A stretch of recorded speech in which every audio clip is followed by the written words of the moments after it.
Hello, അങ്ങനെ കലോത്സവം day എത്തിയിരിക്കുകയാണ് ഗൈസ്.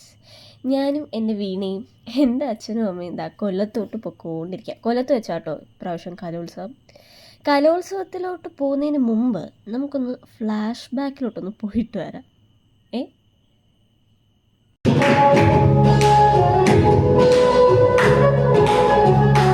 എൻ്റെ കോളേജിൽ കലോത്സവം ടൈമൊക്കെ ആകുമ്പോൾ എന്താ പറയുക, ഒരുപാട് പേരുടെ കുറേ കാലത്തെ കഷ്ടപ്പാടാണ്. ഓരോരോ ഇവൻറ്റിൽ ഓരോരോ ആൾക്കാർ പ്രാക്ടീസ് ചെയ്യുന്നത് കാണുമ്പോൾ നമുക്ക് അതിശയമാവും. മാത്രമല്ല എൻ്റെ അവസാനത്തെ കലോത്സവം കേട്ടോ, അപ്പോൾ അതും കൂടെ ഓർക്കുമ്പോൾ സങ്കടം.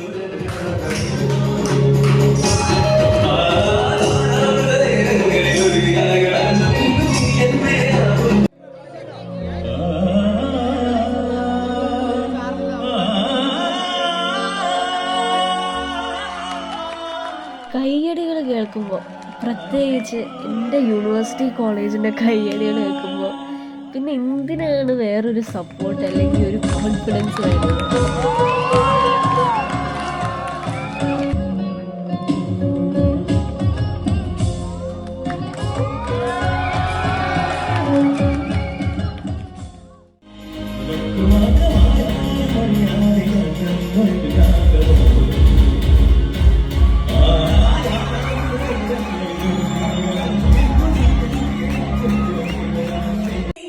അവരുടെ സപ്പോർട്ട് തന്നെ കേൾക്കുമ്പോൾ തന്നെ എന്താ പറയുക, പ്രൈസ് കിട്ടി എന്നുള്ളൊരവസ്ഥയാണ്. അത്രയ്ക്ക് സപ്പോർട്ടാണ്.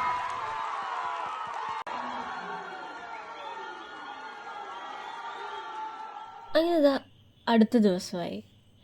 ഇത് കലോത്സവത്തിൻ്റെ ലാസ്റ്റ് ഡേ ആട്ടോ. ഞാൻ SM കോളേജ് ഇങ്ങനെ ചുറ്റി കറങ്ങുമായിരുന്നു. എന്താ പറയുക, നല്ല അടിപൊളി കോളേജ്, നല്ല ക്ലൈമറ്റ് ആയിരുന്നു, മഴയൊക്കെ പെയ്ത് നല്ല തണുത്ത കാലാവസ്ഥ. റിസൾട്ട് കിട്ടി. ജയിച്ചത് എൻ്റെ യൂണിവേഴ്സിറ്റി കോളേജ് തന്നെയാണ്. 5 വർഷത്തിന് ശേഷമാണ് ഈ ട്രോഫി നമ്മുടെ കോളേജിൽ കൊണ്ടുവരുന്നത്. അപ്പോൾ എന്താ പറയുക, സന്തോഷവും സങ്കടവും ഇത്രയും കാലത്തെ കഷ്ടപ്പാട് was worth it actually. University കോളേജിൻ്റെ ഓരോ മുദ്രാവാക്യങ്ങൾ വിളിക്കുമ്പോഴും ഒരു രോമാഞ്ചമാണ്. ഇവരാണ് എൻ്റെ സാറുമാരാട്ടോ. ഇവർ കാരണമാണ് ഈ ട്രോഫി നമുക്ക് കിട്ടിയത്.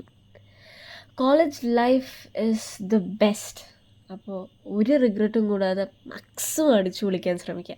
അപ്പോൾ അത്രയേ ഉള്ളൂ. Tata, thank you.